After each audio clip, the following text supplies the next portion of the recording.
Real Madrid ichida sirli o'zgarishlar. Mbappe bu haqda birinchi bo'lib biladi.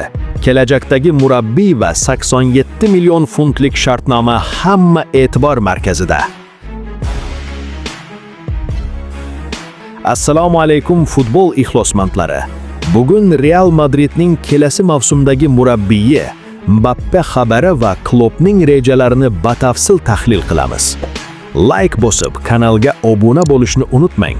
Shunda siz eng so'nggi yangiliklar va tahlillarni birinchi bo'lib olasiz. Xabarlarga ko'ra, Kylian Mbappe Real Madridning keyingi bosh murabbiyi kimligini birinchi bo'lib bilgan futbolchi bo'ldi. Florentino Perez shaxsan fransuz yulduzga bu xabarni yetkazgan va yangi murabbiy kimligi va shartnoma majburiyatlari haqida aniq gapirgan. Ispaniya matbuotiga ko'ra, Arbeloa keyingi mavsumda Real bilan davom etmaydi va uning o'rnini kim egallashi Mbappe uchun sir bo'lmaydi. Real muxlislari va futbolchilari uchun eng jozibali variant sifatida Jurgen Klopp nomi tilga olinmoqda.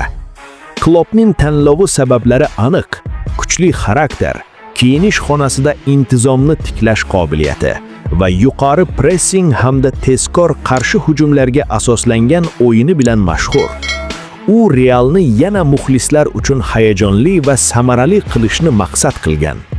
Kelasi mavsumda Klopp 100 million yevro, 87 million funt sterlinglik transferni amalga oshirishni rejalashtirgan va ayniqsa hujum va yarim himoya chizig'ini qayta qurishga e'tibor qaratmoqda.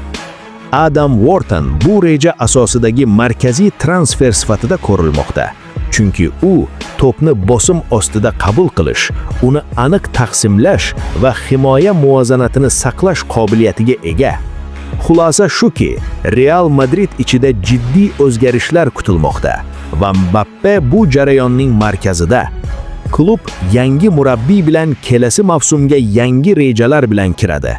Sizningcha, Klopp Realni qayta tiklash va La Liga chempionligini qaytarishda muvaffaqiyatli bo'la oladimi?